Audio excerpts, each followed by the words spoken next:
Level 1. The Newborn Angel. You are created in an instant. One moment, there is nothing. Then there is everything. Light, sound, feeling, all of it infinite. All of it crashing into you before you even have a name for what you are. You feel every human heartbeat on Earth simultaneously. Every cry, every prayer in every language that has ever existed. A child dying in a hospital bed. A mother on her knees on a cold floor. An old man alone in the dark, talking to a God he isn't sure is listening. You feel all of them at once. You nearly come apart before you have even begun. You feel the unbearable awareness of how much is at stake down there. Then, a name is spoken. Not yours, a human name. You don't know him yet, but you will spend the next 40 years learning every corner of his soul. His name is Thomas. Level 2. The Failure. You know Thomas completely. You know the exact sound of his laugh. You know which memories wake him up at 3 in the morning. You know him better than he knows himself. But then, the darkness struck. For 40 years, you support him in everything he does. You give him courage when he stands at the edge. You provide hope when the walls close in. You fight for him in ways he will never see. And for 40 years, it works. But then, the demon struck. He slipped through a gap you did not know existed. You are 1 second too slow. The words of the demon do their damage. 1 second is all it takes. You feel the exact moment Thomas ends it all. The silence where he used to be is the loudest thing you have ever heard. You stand in that empty apartment for a long time. The demon does not flee. He turns around. He looks directly at you with something worse than hatred. He smiles. Level 3. The Protector. Heaven does not allow you to grieve for long. Your next assignment is a young woman named Maya, 23 years old, drowning in slow motion, addiction carving her hollow. A darkness around her so thick it has almost convinced her it's permanent. On your first night with her, you feel him. The demon from Thomas's apartment. He is already here. He got here first. This is not a second chance. This is a trap. He knows your name. He knows you still haven't recovered from your failure. Every time you build something in Maya, a sliver of self-worth, a single morning she wakes up and chooses a different path, he tears it down. He is patient. He is precise. He is personal. There are nights you are certain you're losing, but you do not leave. You stay in the wreckage with her, year after year. And then, one morning, 7 years in, Maya looks in the mirror and decides she wants to live. You feel something you've never felt before. Not victory, something quieter. Something that makes Thomas and the demon and the 40 years of silence feel like they were always leading here. Success in the name of God. Level 4. The Soldier. For the first time in your existence, heaven gives you something to protect with.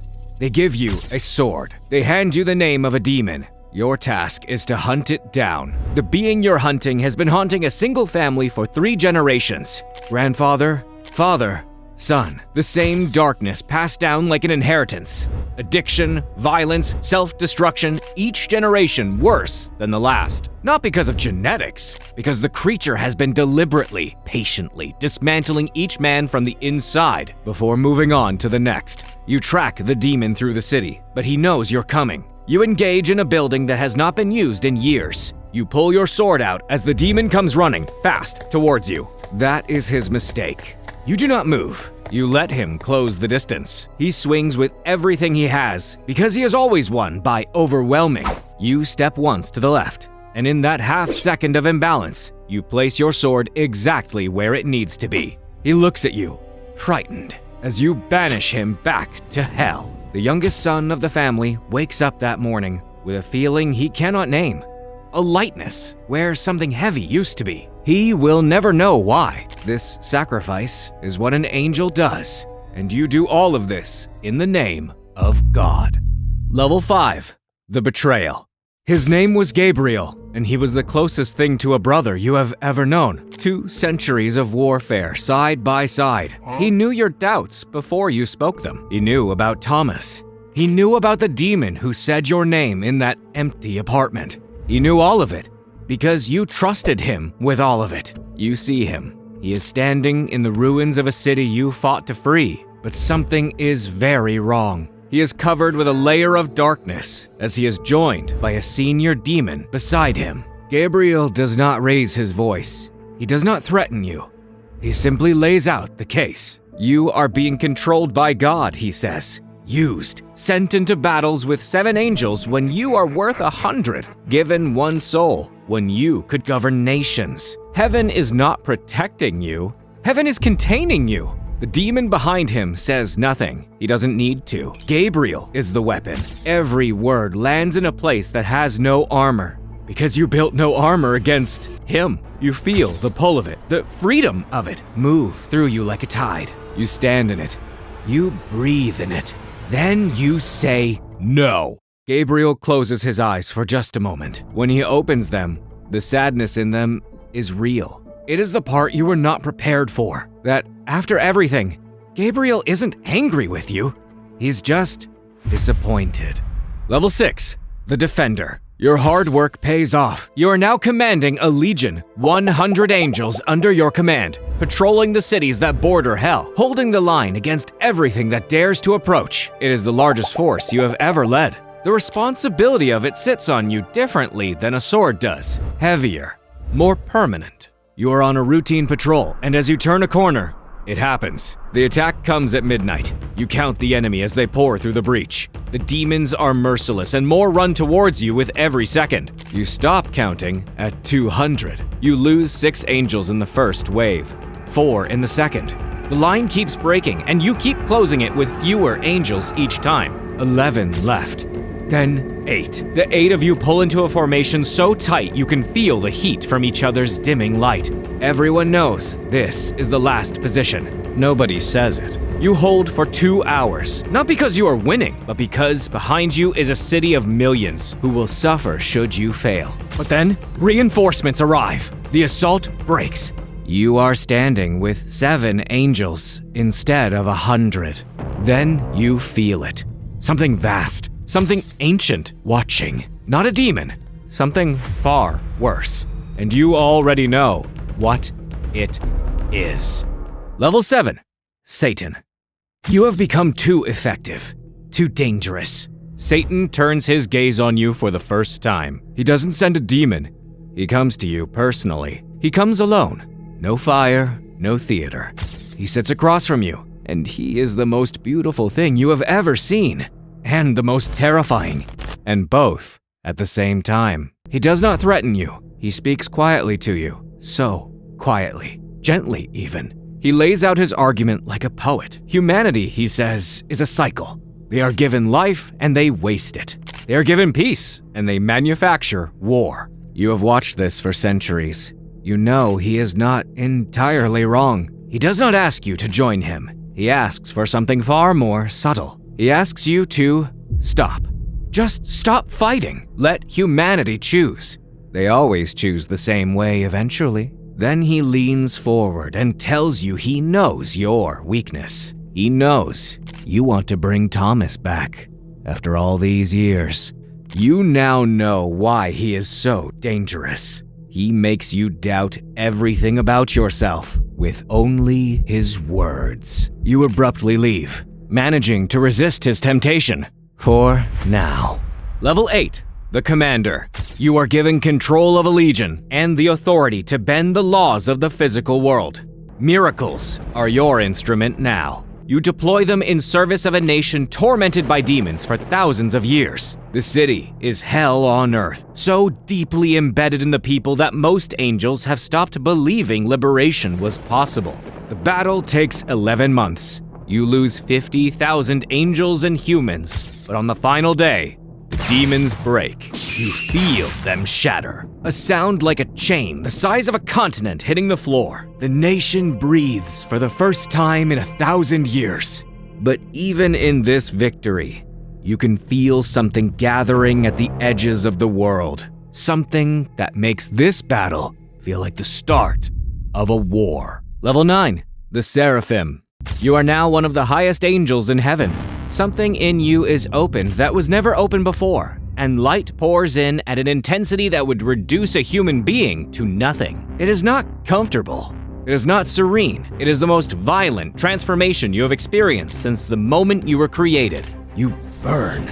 Not with anger or ambition, with something that has no name in any human language. A love so concentrated it fixes everything it touches. You begin to understand things about existence that you previously just couldn't. You also understand, for the first time, what Satan lost when he fell. Not power, not rank.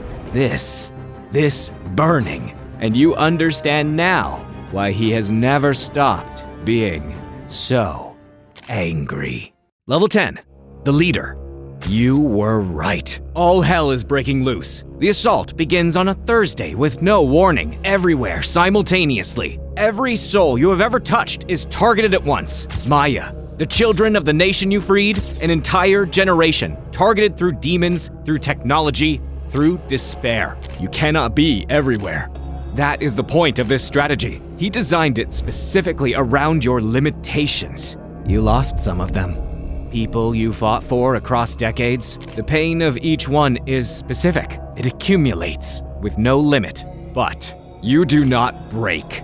You command your battalion with everything you have, every lesson from Thomas, from Maya, from millennia of fighting for God. You are not the angel who nearly shattered at creation anymore. You are every battle you survived, and you will use all of it.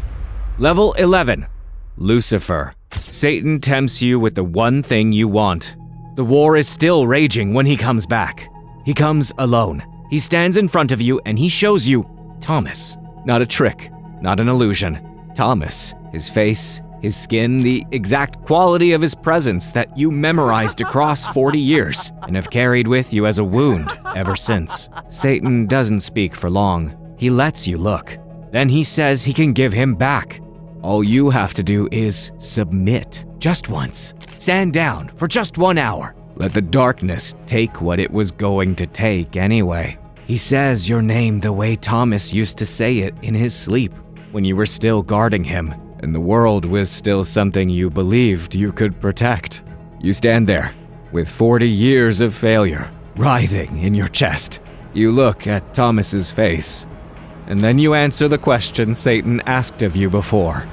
You answer with your sword. Level 12, the victory.